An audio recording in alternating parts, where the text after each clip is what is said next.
I just feel like I've been around the block, ripping up fantasy stock, working around the clock. Look at the view from the top. Researching rookies a lot? No, I just be listening to pods. Yeah, one in particular, I'm just a messenger. Let me just pass on the rock. Browning, brunning, pruning, pronouncing ain't what he's doing. What he's doing is not losing, but infusing you with new things. And there's Dennis the Bennett, yeah. The man is a menace, yeah. Building a dynasty, some of the finest things. Promise you, you won't regret it. Sly as a fox, cultured in pop. Give him his props. Here is a thought, here is a box. And you cannot compare them at all, so don't even try. Careful with the news, but when you use a take, I take up Tony Fire. I mean Dyer, because anyone else is a huge mistake. Whoa. Fantasy round table, fantasy round table. Yeah. Fantasy round table, come take a look at the crown, baby. Hey, fantasy round table, fantasy round table. Woo. Fantasy round table, come take a look at the crown, baby. Go.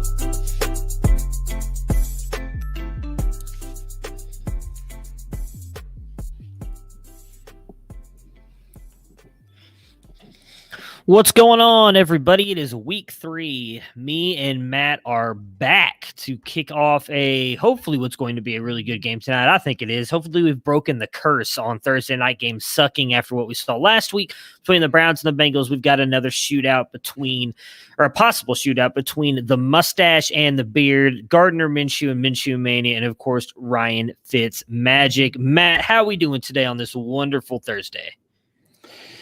Doing pretty good. You know, as the sign underneath my name says, Jorts for life. I picked not to get ahead of it, but yeah, I'm riding Captain Jorts tonight. Was a little soured by the injury news we'll get to, but I'm feeling hopeful. You know, I said in my column today, you know, if you would have looked at this game 3 weeks ago in August, Dolphins, Jaguars on Thursday night sounds like a good date night. Take your wife to the movies. Not a game you're going to miss, but both these teams have looked pretty frisky the first 2 weeks. Yeah, it's been interesting. You know, it's funny too how much things change after 1 week, right? Like going into week 1, all the talk is, you know, how soon are they going to be deciding, you know, when for Jacksonville, you know, how early are they just going to start benching players and getting ready for the, you know, welcoming of Trevor Lawrence with open arms? And then Gardner Minshew goes out there and beats the Colts, which nobody expected.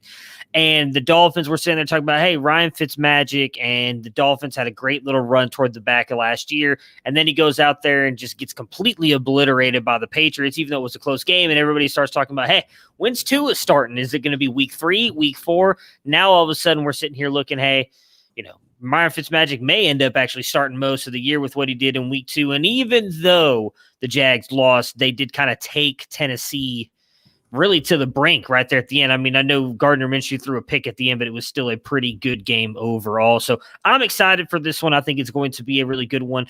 Likely, I think, going to be a pretty good fantasy game as well. We are going to save that for last. We're going to talk about some injuries, though. You brought up, obviously, we talked about it a lot on Monday and Tuesday, just getting killed with injuries. There's still a lot of players and a lot of key players that are still dealing with injuries right now. So we're going to kind of run through those. We'll obviously, again, talk about those on Friday with Dennis, but just kind of wanted to give you guys a little bit of an update here because we can spend a little bit more time on them here as we eventually want to shave down those Friday episodes from like 2 hours to an hour and a half, at least if we can.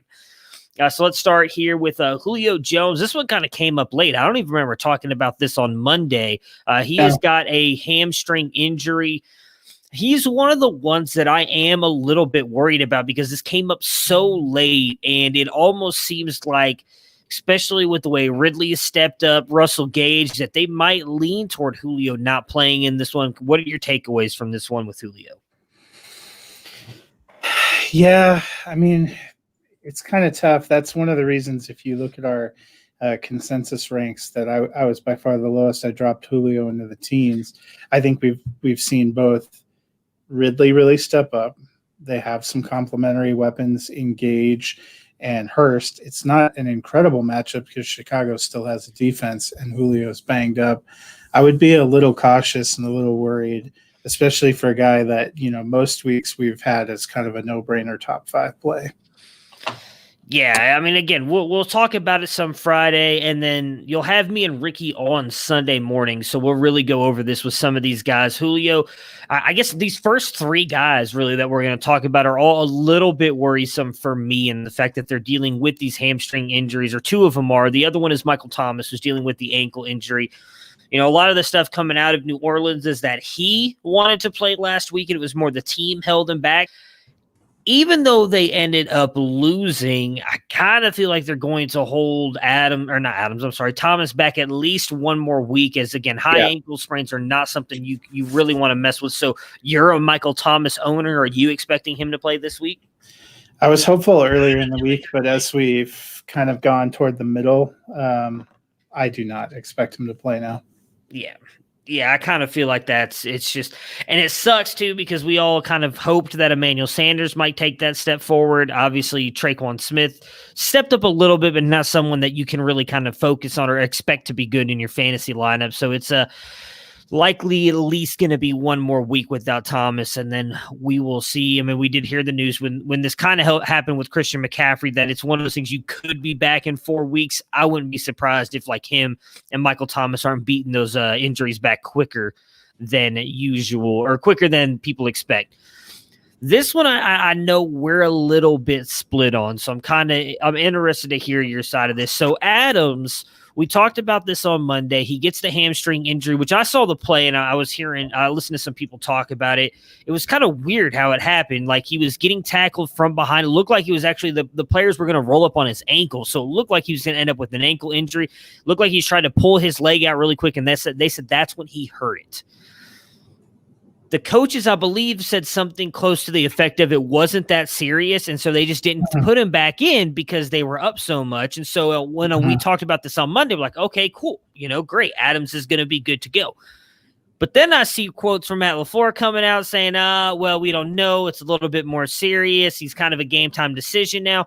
That's a big deal for us, especially for those of us who may not have anybody else in that Sunday or Monday night game, and he does play Sunday night. It's going to make things a little bit more complicated. Obviously, we hope as fantasy owners we might hear something Sunday morning, but this one's the fact that it seems like it's gotten worse throughout the week scares me a little bit, because we've seen Adams as one of those guys where when he deals with an injury like this, he's a gamer and he's going to go out there and play, but it's almost like that decoy situation where he ends up going out there, but he does absolutely nothing. And so for me, especially as an Adams owner, I'm almost feel like I should just bench him this week, because I feel like even if he goes out there, it may be something where he's not 100%. And when you hear Adams is in, you're just like, okay, fine, I'm plugging him in. And then he gets you that big fat 0. Yeah, I mean, I guess what I come back to is it was the beat reporter that I actually read from said that it didn't appear that serious. Adams was ready to come back in the second half. They just decided they didn't need him.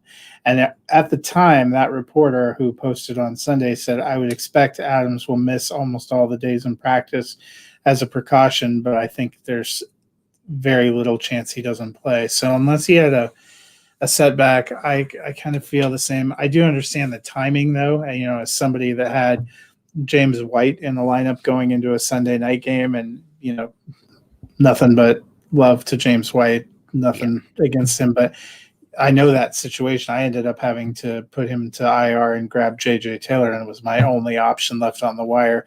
If I'm the Adams owner, we've talked about before, MVS, Lazard, they're not heavily owned. Grab one of them. Yeah.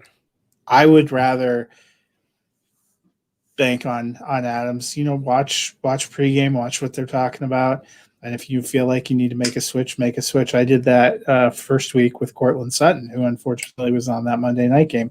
I made sure on teams that I had Jerry Jeudy, I had him ready to go, or I had a Patrick, or I had another Bronco or Titan receiver. Corey Davis was somebody you could get at that point in time. Yeah. So Traquan Smith is probably somebody on the wire. We don't think Thomas is going to go. Deontay Harris for New Orleans, somebody that's not widely owned that has had a role when they're coming in. I think you grab one of those guys as your hedge and try to roll with them. Yeah, I definitely agree with that in redrafts and Dynasty. like I said, the more I even think about it too, not even just knowing that he's still banged up going in, you're likely going to have Marshawn Lattimore covering him most of the game. Like, I almost feel like you just give it, if you can. Again, it's easy for me to say just give him a week, because you may not have anybody else. I'm in one league where you have to start. There's no flex spots, but you have to start 3 wide receivers. And I've been so decimated with injuries. Like, I was relying on Adams and DJ Chark, who we'll obviously talk about when the game hit. And all of a sudden now I'm having to rely on a guy like, I don't even remember who. I had to pick up Braxton Berrios. That's how thin the waiver wire is, in hopes that he can have another good game because I have nothing else. So, before we move on to the next one, we did get this question. KJ Hamler, Preston Williams, or Ronald Jones at the flex? I'm probably going Preston Williams. I do think it's going to be a big game tonight. I'm terrified that Ronald Jones is going to be in the doghouse, and I like Hamler. I think, obviously, you talked about it a little bit on Monday. Him and Judy are going to see an increase with Sutton being out, but I'm kind of worried about starting Hamler with Driscoll there. I kind of feel I feel like I'd be safer once Locke's back, but what are your thoughts on Hamler? I mean, Hamler got all 8.7 of his points from Driscoll. And that was with Sutton being in there against the Steelers. I don't know. Hamler's a risk. Hamler's the most boom-bust option. Until Preston Williams can actually show he's part of the plan. You know how much I like him. I have him on a lot of teams, but I just don't have a lot of faith in Miami right now. Yeah, I mean, I think tonight is kind of the perfect matchup for that, because, I mean, if you really look at it, him and Devontae Parker have been getting the same amount of targets. I think the biggest issue with Preston Williams is when you look at it, and I know we talked about this a little bit on Monday, or maybe it was after week 1, but the fact that Stephon Gilmore was shadowing Williams the entire game, not Devontae Parker, which I think to me speaks volumes of how these teams feel about Preston Williams. And it was White last week. So clearly they're putting their best corners on Williams, thinking that he is the better wide receiver over Devontae Parker. Nothing against the Jaguars defense. They don't have that top cover cornerback anymore. So I kind of feel like this could be I don't think it. But wide receivers haven't done particularly well against the Jaguars. Neither of the Titans receivers was very, very good. And week 1, Rivers couldn't get it to receivers. I'll take week 2 more than I will week 1. I mean, I'm still kind of torn on Phillip Rivers being decent. From Fitzmagic hasn't looked good either. It depends on which Fitzmagic you look at. He looked a lot better week 2 than he did week 1, obviously. I think that's a little bit of it. Like, I can understand the week 2 one, because they do have my God, why did that team just jump out of my head? Tennessee has looked good. Ryan Tannehill has looked good, but he still threw for 4 touchdowns. And I do think that this is going to be a Mike Gesicki game. Don't get me wrong. Like, if I had to pick someone on Dolphins, that's who I'm going for. But I also think we say that. I think Jacksonville knows that as well. So I think they're going to do their best to cover Gesicki. I am not someone who necessarily believes Parker is going to be that guy. So again, I don't think for me, it comes down to Hamler and Preston Williams. I don't think Ronald Jones is in the conversation at all. So I guess it just depends on who you feel more comfortable with. For me, it'd be Preston Williams. Sounds like for you, it'd be Hamler. So for you, Charlie, it's just kind of which one do you feel better in? Who does Denver have this week? Tampa Bay.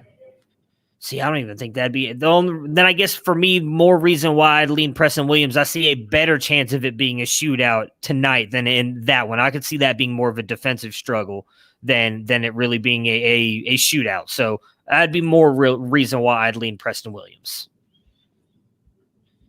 Let's see. You actually have another question here. If you have time, can you talk about what to do with Saquon in a trade? It's a hot topic, a question I don't like answering. I feel like it's 100%. I know this is going to sound like the cop-out answer. 100% dependent on what your team is and what you can or can't do. I think I'm in a dynasty league. Me and Dennis are in one. Actually, the league that how me and Dennis met, we're in a league. That league, 6 years running now, maybe 7 years, and the owner, who has Barkley, is a contender. He's been a contender for the past couple years. He wants to win. He won it 2 years ago, almost won last year. he has put up that he's looking to trade Saquon Barkley, but he was jumped out front of everybody and said, if you want Barkley, I am only willing to trade him if one of these players is in the deal, and named like 4 of the other best backs in fantasy. It was like Zeke, CMC, Taylor, Kamara, and somebody else. I think it was Jacobs. One of those running backs had to be in the deal, or he's not even going to talk to you. For me, it just depends on how desperate you are to win this year. I'll be honest, I have him in 2 leagues that I am contending in right now. One that I'm kind of a middle-of-the-road team. Middle-of-the-road team, I'm not even accepting offers. I'm just like, whatever. I guess I'm just going to end up eating it this year. I mean, maybe not a bad thing. I'll get a top pick out of it if my team completely sucks, because I think I'm starting Corey Clement in his spot right now. I eat it, get a really high pick next year. Barkley's still, I think, going to be a talent for 8-9 more years in the NFL. So I'm not looking to trade him. And the other 2 that I'm contending, I kind of feel the same way. Like, as much as it sucks to lose a talent like that, I just don't want to trade him and I kind of feel like the same thing I just mentioned, unless I'm getting one of those guys back, and plus, and I don't know how many teams are willing to part with that and plus, because they're taking on the injured running back. So for me, I don't know many teams that are out of it that are starting, CMC, Zeke, or whatever, and then like, yeah, I'll give you one of those guys and a first-round pick and take back the injured running back. I just don't see it. So for me, personally, I'm holding him unless it's just a complete you win the trade kind of thing. Because Barkley's just, we've talked about it before, in my opinion, a generational talent.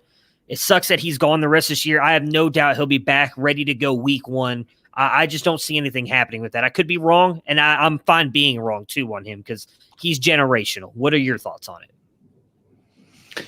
Yeah, for me, I'm not in any rush to make any kind of move right now. And I also think this close to the injury, this close to the beginning of the season, you're in the horrific offer phase. Yeah. So, I'm not even really trying to explore anything. I have him on a Dynasty League team that's a very good contending team too, where I've been savaged a little bit by injuries, but I still I'm holding him. I wasn't trying to make a move because most of the people that are looking to get him right now are reading all the things that say go buy low.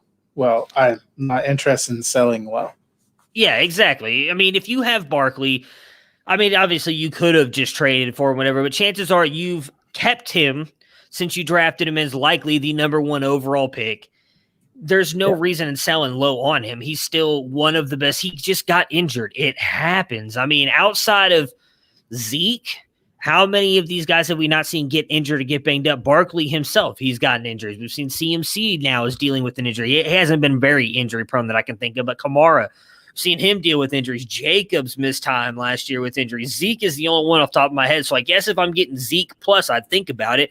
But even then, if you're asking me Zeke or Saquon, yeah. But that's even then. If you're saying, hey, do you want Zeke or Saquon on your team for the next 4 years? I'm still taking Saquon. It's not even a question. Like, I'm not thinking about it. So, for me, again, if you get a trade that you think is really close, you can always hit one of us up and we'll help you with it for sure. But for me, I think I would much rather just wait it out. I just think, it's going to suck, but everybody has these years. You can't, as much as I'd like to say I contend every year, you've got some of those where whether it's a ton of injuries or whatever, and you end up just not being able to do it. The upside is you're likely going to get a really good pick at the end of the year. So revel in that. Revel in taking a Travis Etienne or Najee Harris to pair with Saquon Barkley moving forward. Wasn't expecting to get so many. Go ahead.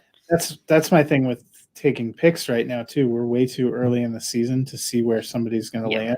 You make a move thinking that you're going to get a top end pick from them, and you're going to also have a top end pick, and they end up having a middle tier or a playoff season, and you kind of just rolled Barkley out for the 8th best prospect in the class. No.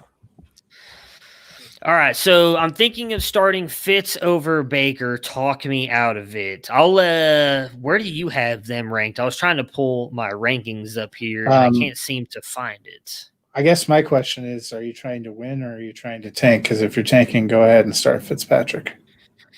Let's see here. Yeah, I have a pretty big difference. Not big. It's 6 spots in my rankings. So I have Baker higher, but it's only about 6 spots. I think I get it because, we just talked about it at the beginning. I expect it to be again, I keep saying shootout. I think it could be close to what Cleveland Cincinnati was last week. I don't expect it to be a huge offensive game, but I could see it. Baker does scare me a little bit. Really good linebacking core, really good defensive line for Washington. However, they got struck with a ton of injuries. They have a ton of players not practicing, haven't been practicing all week. So I also kind of still believe in what we saw from Baker last week is closer to what we saw of him from week 1. So I would still lean Baker. If you want to start Fitz, he could get that 354 touchdown game from him tonight. And he's going to blow Baker's numbers out of the water because we've talked about, we both think it's one of those where we think he's going to be throwing the ball 15 to 20 times at max every single game. That just seems to be Stefanski's game plan, where you could get a lot out of Fitzpatrick tonight. You got this. Yeah, to be honest, I'm not really excited about starting either of them, but I have Baker as the last slot in QB2 and Fitzmagic as a QB3. Got some noob chiming in here. I don't know who this guy is, but start Ryan Fitzmagic or Jared Goof. I don't know who Jared Goof is. If he's a practice squad guy, I'd wait to see if he gets promoted up there, my friend. Now I'm going Goff easily for me. I think I've got Goff 16. Yeah, I've got Goff at 16, so I'm pretty high on him. I've got Fitzpatrick at 24 right now. So that's a pretty big difference for me. Baker at 19. Since I said they're close, but not anything. My response has been to be patient and see what your team does before buying or selling Saquon. Yeah, I mean, look, as much as we just said all that about selling Saquon, if you can buy Saquon cheap, go for it. But I mean, I was on the selling side of him. Yes, I would wait, see what happens with your season. Got Saquon for Herbert, Hunt, and a 21 first, likely top 3. How do you guys feel about that? I mean, it's not bad. I love Herbert. Obviously, Hunt. I just feel like Hunt's value is so wishy-washy that I'm like, if you're going to get the Hunt we just saw out of him last week, great. You got yourself a high-end RB2, a first-round pick, and in my opinion, a possible top 12 quarterback moving forward. But I also don't think, even if that 2021 first is top 3, I don't see Najee Harris, Chuba Hubbard, or Travis Etienne, who I imagine are the top 3 for most people, at all coming close to Barkley's value. So if you don't need running backs, you're good, because you could get a Rashad Bateman, Rondale Moore, or Jamar Chase there, who I think all have like high upside wide receiver 1 ability. So it's all good. To me, something I think Matt said earlier, it's all going to depend now on how that draft kind of rolls out for you. If you get a top 3 pick, you're hoping a lot, I think, more on the wide receivers than the running backs. Like I would rather have Barkley over Harris, Etienne, or Hubbard moving forward. Even if they land on a really good team, I still think I'd take Barkley. What about you, Matt? Yeah, that would be a deal that I would classify my concern would be a selling low. All right, let's see. You're worried. Oh, okay. I'm guessing that's about the Baker stuff. So you're worried about the Washington matchup and it being a low volume pass. Yeah, again, I can see it. I also don't think the running game is going to be quite as good as it was against Cincinnati as well, which might mean they have to rely on Baker to throw the ball more. But again, if he gets you, 3 touchdowns, 200 yards, that's still a good day. And I think his floor, I think, is safer. The floor is safer with Baker than Fitzpatrick's. And I think Fitzpatrick has a tad bit more upside just based on he could get in that shootout and then rely on him. But I'd still feel safer starting Baker.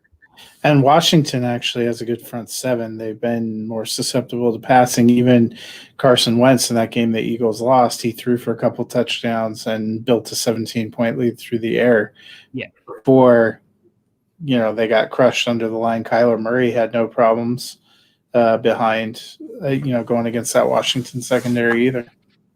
Out on Fitz, Daniel Jones or Baker, I'm still going Baker. I think. Baker.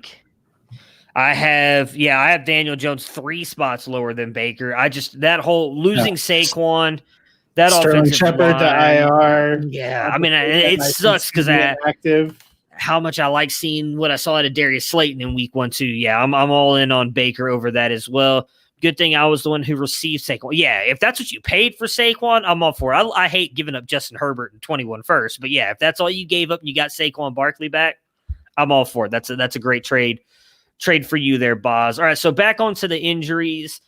Galladay, he's still dealing with the hamstring injury, but he does seem like progressing toward playing. So, yeah, I'm not worried about Galladay. I'm firing him up. It's a great matchup this week for them as well. I think they've got, was it Arizona, I believe, correct?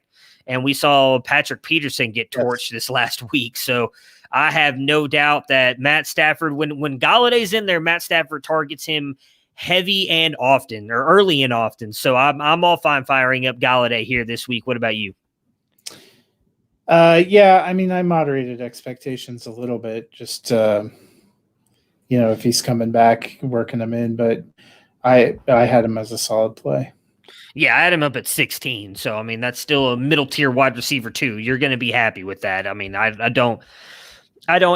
highly doubt you have better options than that this week. What was the other one? Oh, I'm looking at the wrong thing. John Brown, he's limited with a foot. Zach Moss on the same team is not practicing. So it could be a good week for Singletary. I think Brown's going to play. One of the interesting ones to me is almost all of the good skill position players for the Raiders are on. Edwards and Ruggs are questionable. We're not practicing. Waller is questionable, not practicing. And Jacobs with what they're calling a rib injury. It looked like he got banged up on Monday night, but I couldn't quite tell what it was that was bothering him. But I guess it was his ribs. And then, of course, we all know that you moonlighted this last weekend as the medical professional for the Chargers. Not supposed to tell people that. I came in under false pretenses as like, hey, I'm just, Sean McVay, I'm thinking about joining your guys' team as a coaching staff. And then, yeah, that sucks though, man. Like, I hate to see that for Tyrod because he seems like such a good person. But when you posted that story, I was just like, how does that happen? That your doctor punctures your lung and quite possibly, I don't want to say ends your NFL career, but ends your starting job, like ends your job, because there's no way that he comes back. That's not an injury he bounces back from real quickly. Oh, no. I mean, I know they haven't – I don't think he's been officially ruled out for the week, but I'm like, he ain't playing. Yeah, I know all the reports I saw were that the doctor suggested that he not play, and I think Anthony Lynn has pretty much come out now and confirmed 100% Herbert starting. It says he's doubtful after the Chargers team doctor accidentally punctured a lung. Golly, dude. I can't even imagine that pain, what that has to feel like. Having you're sitting there too. You're just sitting there, you're like, oh God, like I cannot even imagine. But the Chargers, I feel also, so part of it, you're immediately taken by that. And I think when I posted that link, I put right under there, how fast did it take them to file the malpractice suit? Yeah. But the other thing is, I don't think going through last week that I was aware he had cracked ribs, which makes sense to why his passing was god-awful against Cincinnati. Yeah. That happened early in the game, and why it went from we don't even realize there's a problem to he's freaking out with some mystery ailment. It's a really bad beat for him, but also made me question a little bit of the Chargers reporting. Yeah. I think everybody feels bad for Tyrod. Like I said, I've never. He had those 2 years in Baltimore where he looked really good, and I joke about when he was at Cleveland. Like, if you really go back and look outside of the Jets game, he did not look good in the Jets game in Week 3 before he got hurt. But he was the reason the Browns should have beaten the Saints in Week 2. He had a great 60-yard touchdown bomb to Antonio Callaway. Their kicker missed 3 field goals in that game. Like, they should have beat the Saints, who was a Super Bowl favorite that year as well. They were a good team. They looked good. Should have beat the Steelers in Week 1. If Hugh Jackson wasn't such an idiot, he cost them in that game. So it was one of those things where Tyrod actually looked really good. And so I'm with you. Like, as much as I love Herbert, I was cool seeing Tyrod out there. I did say that I think Herbert was going to be better just because, again, we saw it. And I think you have to give props to that kid as well. And we talked about it on Monday. Coming out, they literally said they told him 30 minutes before the game that he was going to be the starter, because that's when that happened with Tyrod. To get practice reps all week, not having any idea that you're going to be the starter, and then all of a sudden comes out there and balls out like that, I think is phenomenal for him. So it does suck for Tyrod, though, because I just can't – a punctured lung, like I went and looked at it. Obviously, it's a little bit different elite athlete, a little bit different than like most punctured lungs happens like some kind of violent accident, right? Like it's not a someone stabbing you, I guess technically with a needle, and they say that's something that could be like 2 to 3 months worth of time to be able to actually be fine.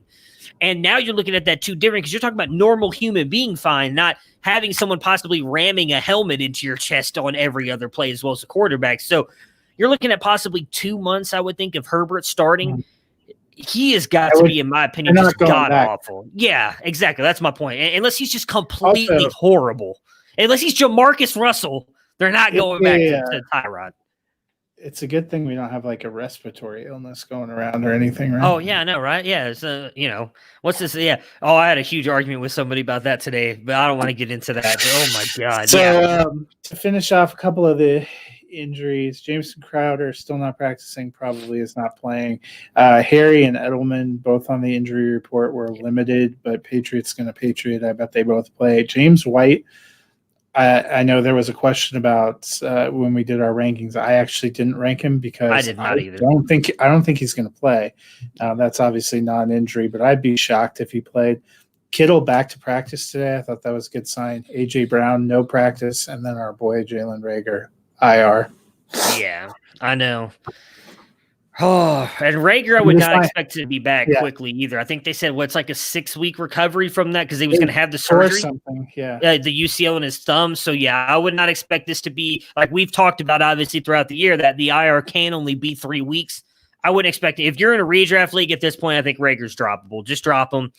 If there's news of him coming back in 4 or 5 weeks, if you really want to pick him up, go for it. I don't think Philly's going to be in it. I think that's probably going to be one of my biggest team misses because I had them winning the NFC East. I don't think they're even going to make the playoffs. I do want to touch on Kittle because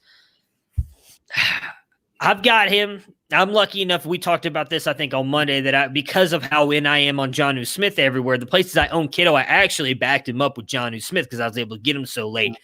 I'm starting Jonnu this week, even though I don't think he has a big week. I don't think I can trust playing Kittle this week. Even though he's practicing, what are you thinking? I think Kittle plays, but I had him ranked at a tight end 2, and I also have Jordan Reed at a low end tight end 2. Kittle, they're on that turf that they don't trust in New York again, that they've made big deals about. Jimmy G not likely to play, so you probably have Nick Mullins.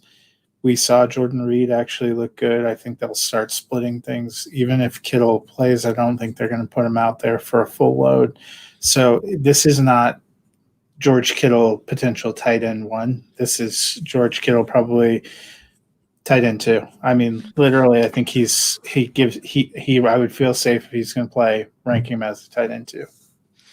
And what sucks about that, too, is like that's kind of when he really started having those monster games was him and Nick Mullins seemed to have like that great chemistry between the two of them.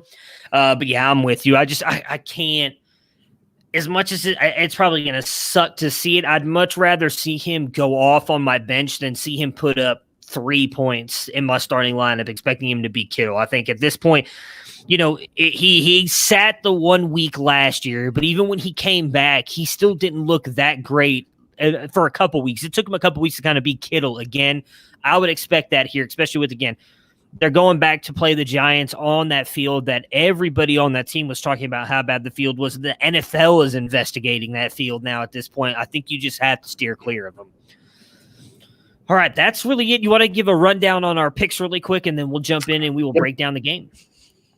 So after the world's most depressing week 1, you and me and Dennis, we killed it in week 2. You and I both went 14-2. Dennis went 13-3. So we've kind of flipped the standings. Our friend Jacob's still on top. He also went 14-2. He's got 25 correct through 2 weeks. You are now in second place, 22 correct through 2 weeks. Dennis is in third with 21 correct. Ricky and I are tied for fourth with 20 correct, and the most important, my wife is now behind me by 1 with 19 correct. So, it's nice to see us bouncing back, which probably means a 2 for 14 week coming this week for us. Yeah, definitely. I was not happy with some of my picks in that I was putting in there. I did mine this morning, actually. I think I put all of mine in. So yeah, it'll be interesting. I also think week 1 was just weird. Like I think the fact that Jacob got as many right as he did, I think he was just being contrarian. Ain't no way in hell anybody was picking the Jaguars to upset the Colts and so on and so forth. So, well, the thing is, I think we all figured there would be some strange upsets. I know for me, I missed all the upsets. The ones that I picked, the upsets weren't, and the ones I didn't pick were the upsets.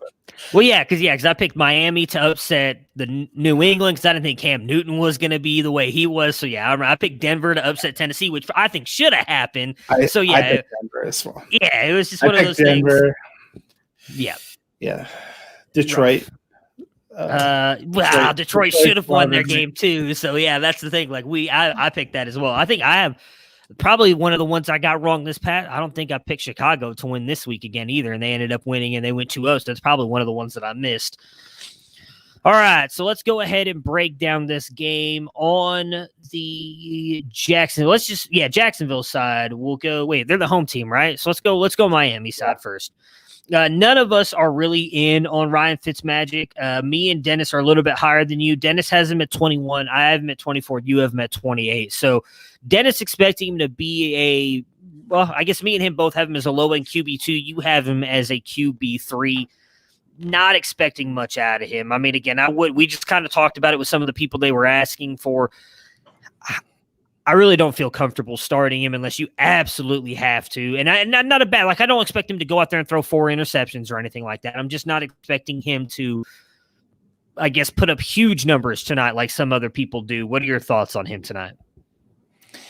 Yeah, I mean, and it's been kind of a tale of two Fitzmagics. The first week, he was sub 200 yards passing, I believe, through 3 interceptions, no touchdowns, just looked completely lost.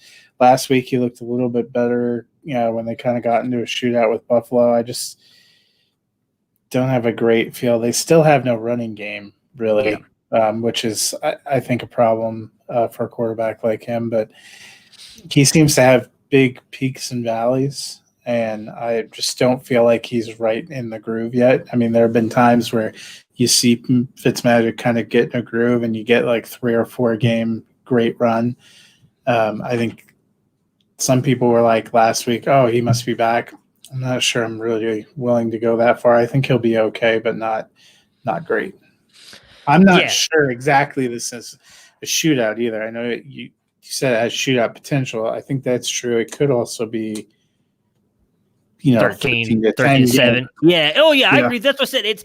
I could see it happening. Like my thought process is with the way both these defenses can play, I could see points get put up. That's why I keep saying shootout potential. Like I'm expecting it to be, if I had to give a score, like a 24-20, maybe 27-21 game, which is not a shootout. I keep saying that in my mind but then I repeat saying I don't think it's Brown-Cincinnati, which to me, Brown-Cincinnati was a little bit of a shootout because neither one of those defenses could stop either one of those offenses. I do expect stops to happen tonight. I think they could both put up some fantasy points. One of the guys that I think is actually going to have a pretty good game tonight, he's slowly gotten better and got more and more work in the offense. It's Myles Gaskin for the Miami Dolphins. Their running back. He really actually kind of took, I don't want to say control because they still worked Breida in and Howard some last week, but he was the guy who got most of the carries and actually got some receiving work. You and me are pretty close on him here. I have him at 22. You have him at 29. So I'm expecting him to be a running back 2. You've got him as a running back 3. Dennis at 39. So Dennis not really believing in him at all. Yeah, and for me, I just pulled it up through 2 games. Gaskin has 16 carries. Breida has 12 carries. Howard has 13 carries. The concern as a running back is it seems pretty obvious that they are content to just throw Jordan Howard out there for as many goal line carries as they need, which tells me unless Gaskin breaks something from outside the 20, he's probably not in there when they're in the red zone. But he's had by far been the dominant passing back. So I think that's what to me, and again, the running back field this week was incredibly depressing. Yeah. To go through because of injuries and these committees and matchups, it gets sad early. Yeah.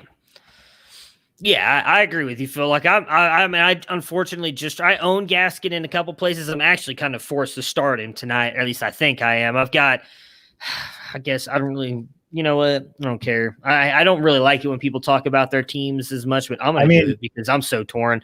Like I had to pull Chark out, who is my wide receiver 2. I put Deontay Johnson in his spot, not expecting a big game out of Johnson, but still not a bad thing. But I got to find somebody to put in the flex. My options are Josh Kelly, Marvin Jones, Mike Gesicki, DeAndre Swift, or Myles Gaskin. I threw in Myles Gaskin. Like, I could see a big game from him tonight. I feel like Gesicki's probably the better option, but I could also see like a nothing from him tonight. Even though I think he's going to have a big game, I feel like Gaskin's floor is safer because he's going to get the carry. He's going to get some catches where Gesicki could get shut down. And I mean, I don't want Arizona's look so good. I don't know if I can believe in Swift or Jones. So I'm kind of I'm way too bought into too many teams in the same teams here, and it's screwing me. Kelly's the one that would be more interesting because Carolina has no rush defense, and Kelly seems to be getting a lot of goal line work. But that's the thing. I don't disagree with Phil that Howard looks like that he's toast, but he's had 13 carries for 11 yards and 2 touchdowns. They're just putting him in at the goal line. And so even though I don't want to play or start Howard, I also think that screws you if you are it screws some of the upside of Myles Gaskin the same way that we've been concerned about some of these, like a Devin Singletary. I'm kind of excited for Devin Singletary this week if Moss isn't in there because he's only competing with one goal line back, his quarterback, instead of, 2 people. See, it's so hard. My biggest fear with Kelly is, and I agree, obviously Carolina cannot stop the run, is because they can't stop the run, like, how good is Eckler going to be? And with, I expect Herbert, obviously Herbert's starting now, so I think Eckler is going to get more work in the receiving game as well. Like, I could see it being one of those games where they just drive down the field so easily that Kelly doesn't get quite the touches he got like he did in the Chiefs game. Like, I expect him to get some run, but if Eckler's doing so good, I don't know. It scares me because he is the backup where Gaskin, even though he's splitting time with 2 other backs, he's the best out of those 3. So I expect him to get more work tonight. So that's kind of where I'm so torn on what to do.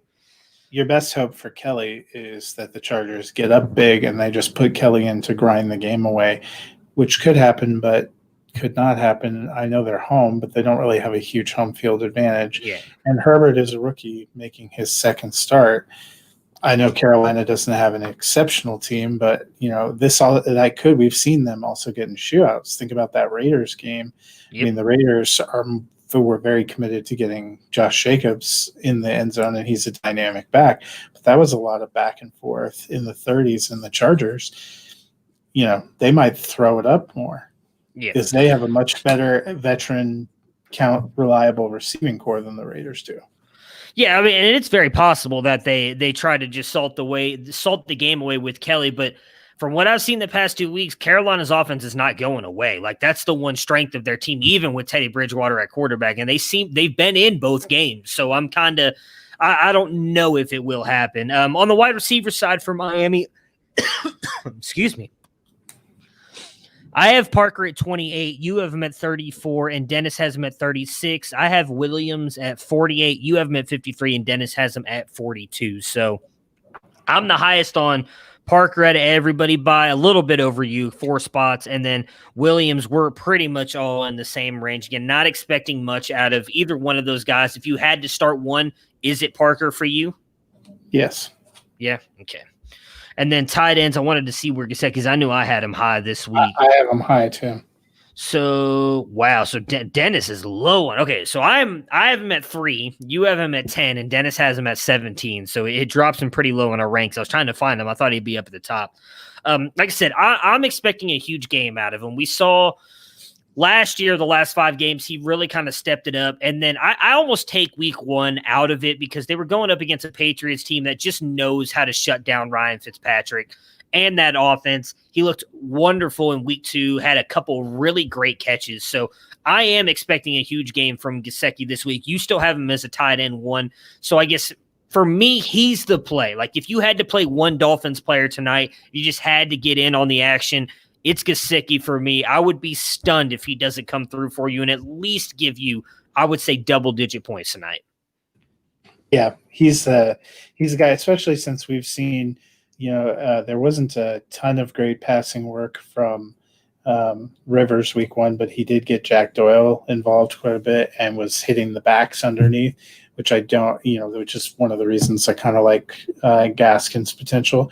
But then week 2, we really saw Jonnu Smith destroyed them over the middle and was a big goal line target. If you have a good young tight end there, that seems to be a place that they've shown some vulnerability.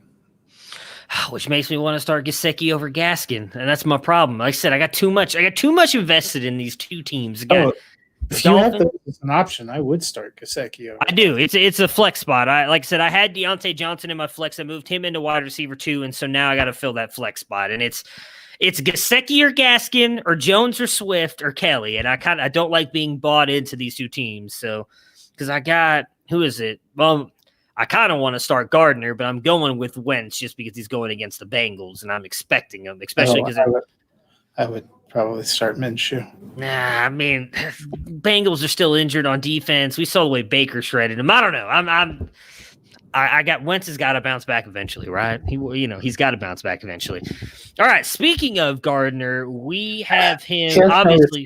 He's got Ertz and Goddard. They've proven to be good enough at times. And Sanders. He's got Miles Sanders. Miles Sanders catches a lot of balls. I forgot. Austin Hooper had an incredible game last week. Oh, wait. Well, that's because they don't throw to him. Harrison Bryant almost had a really good game, though. If Baker doesn't throw that interception, you're looking at a top 5 tight end performance out of their backup tight end. Let's see here. Where did Gardner go? I lost him in the ranks here. There we go. So I have him at 14. You have him at 15. Dennis at 10. So we're all pretty high on Gardner this week. I expect him. Both of us have him high. Quarterback 2. Dennis has him as a quarterback 1 again. It's just this Miami defense is not as good as we expected it to be after all the free agents they brought over. And some of that I do think is just a lot of those guys learning a completely new kind of defense. I mean, Van Noy is coming back into probably close to what New England ran with Flores being there, but he's the only one.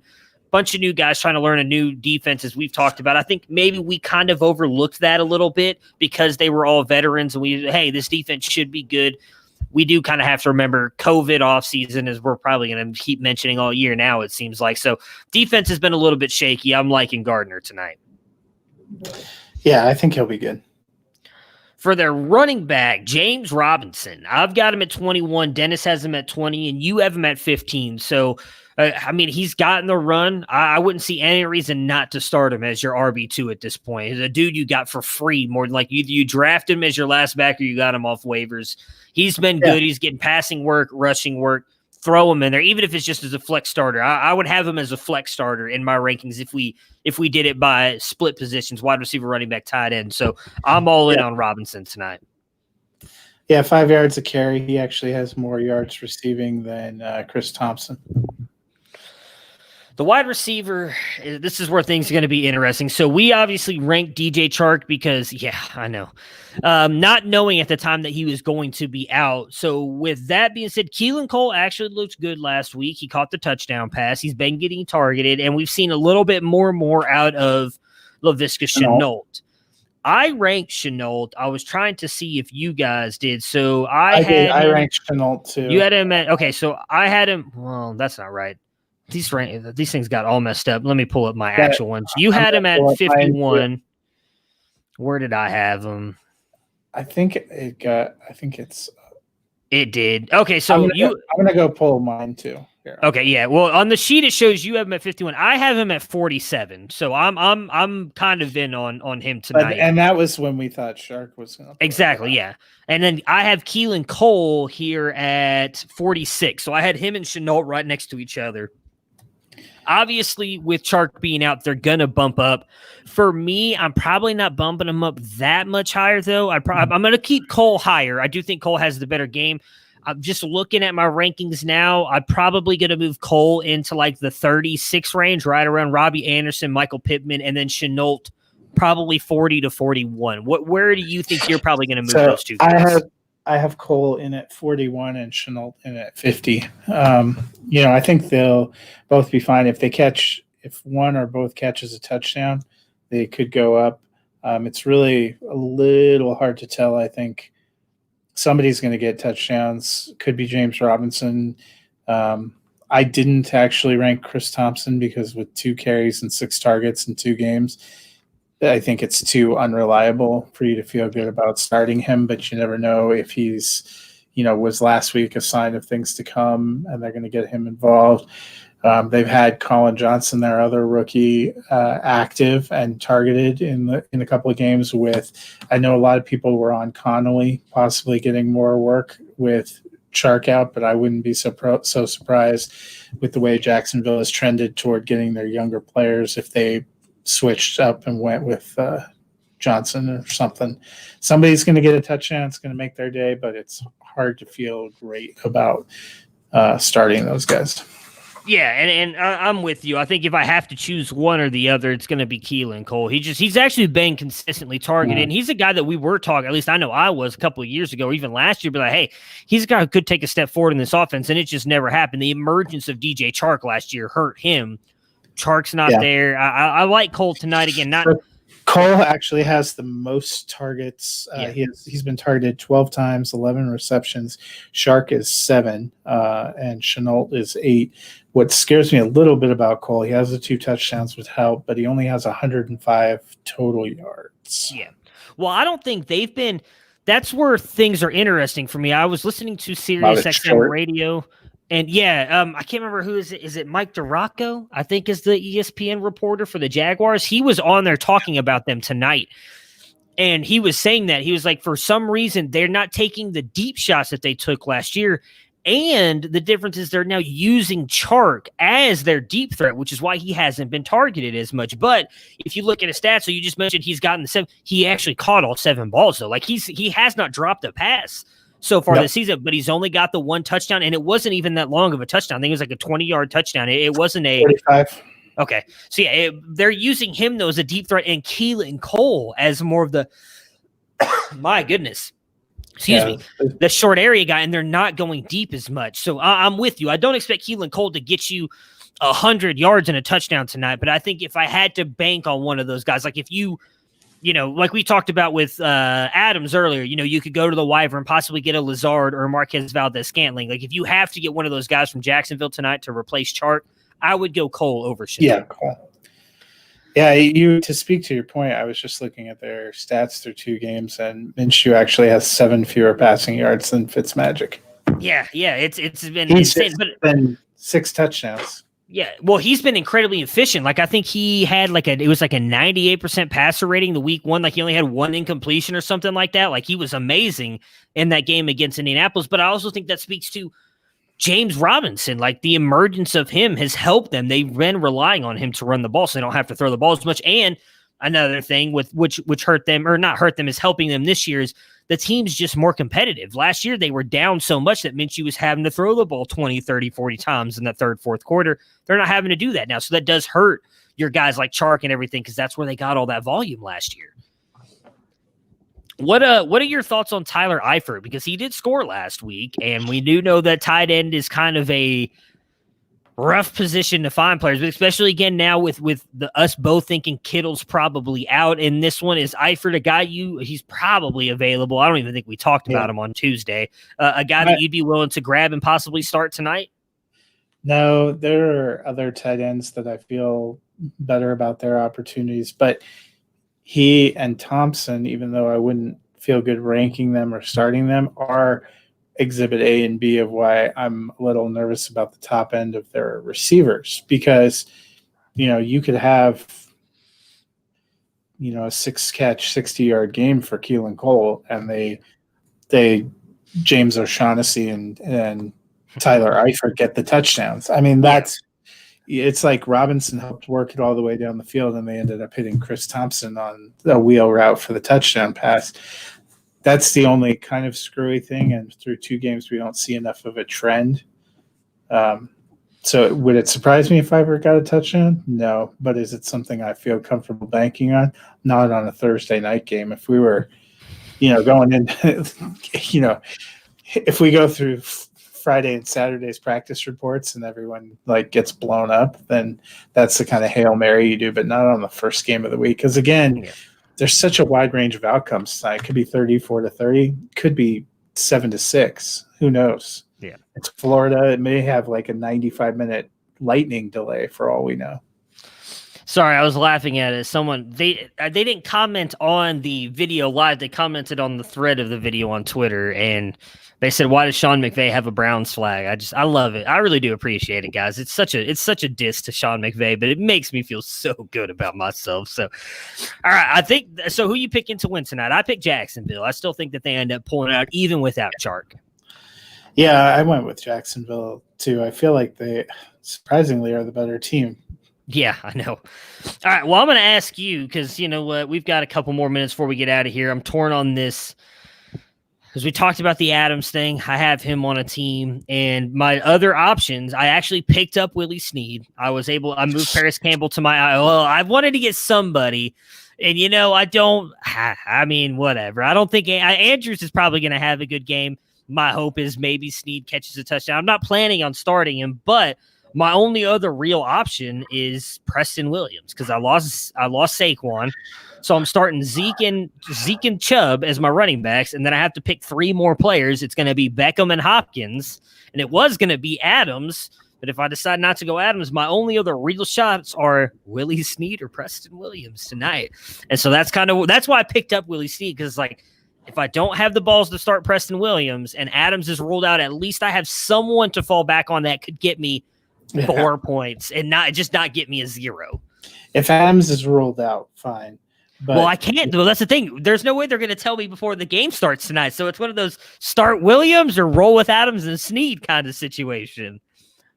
I would rather wait and then get my 0 from Devontae Adams than my 0 from Willie Snead. I know. That's where I'm leaning. I don't have Preston in right now, but I'm seriously debating it because I'm playing one of the best teams in this league right now. I'm 2-0. I don't want to take a loss, but Preston Williams isn't even the second best receiver on his team through 2 games. Isaiah Ford has more targets, receptions, but see, and I really think some of that I really think some of that's been who they've played though. Like they've always had the best cornerback on him, and I'm just not scared of Jacksonville's defense. But I'm probably not going to do it. I might psych myself into doing it last minute and then regret it all day tomorrow as we recap the game. But either that or I'm going to be pissed because I'm not going to do it. And then we're going to be here Friday and Preston Williams gets 100 yards and 2 touchdowns. And I'm just like, if you really don't think Adams is going to play, then you have to play Williams because none of us are ranking Willie Snead as a playable. Well, yeah, I know receiver. You know, I just don't know what to think. Like I said, I really. If he was fully healthy, I wouldn't have any issues with it whatsoever. He'd be in my starting, even going up against Lattimore. But he's going up against Lattimore and being hurt because there's no way he hasn't practiced all week. And now the coaches are coming in. So, it's a little bit more significant than we thought. They're not just coming out to say that for shits and giggles. They're saying it for a reason. So that scares me on Devontae Adams because I just don't. I don't know. And I can't get MVS or Lazard because they're owned. Willie Snead was literally the best option that I could pick up off the waivers. I even looked for Keelan Cole. That was my goal. I was like, fuck it, I'll get Keelan Cole and throw him in. So now he's owned. I'm screwed there. So, yeah, it's just one of those things where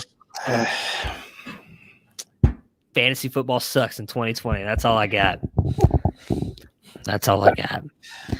Maybe, I mean, I see what you're saying. To me, I think if it's me, I'm going to go big or go home, and I'm going to wait on Adams. Yeah, I know that's my problem. I always do that, and then I end up regretting it. I'm Monday morning quarterback myself all night long when I see watching the game tonight, and I'm going to watch Preston Williams catch 2 touchdowns. I'm like, see, you idiot, I told you start him, and you don't listen to yourself, and I'm going to start throwing shit. And then my luck, my opponent will text me and be like, man, I'm so glad to see those 30 points for Preston Williams on your bench. But flipping people, it's just going to be bad, but whatever.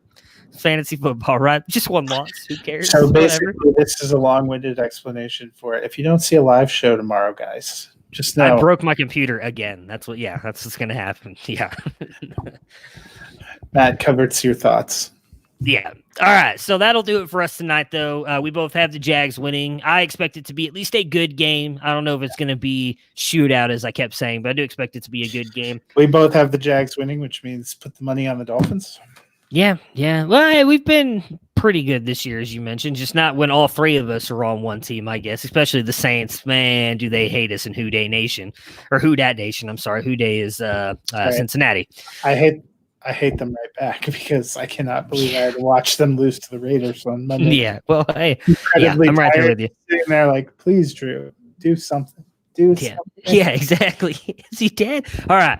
We will be back on Friday with Dennis again. We're working on making that like an hour and a half show. But we do appreciate those of you who tune in, especially you who guys on Twitch. There's a couple of you tune in on Twitch and YouTube and like watch the whole episode. I appreciate that because 2 hours is a long time, but we appreciate it will be at least an hour and a half. Exactly. Yeah, that's the goal. But we will talk to you guys again tomorrow. Enjoy the Thursday night football game tonight.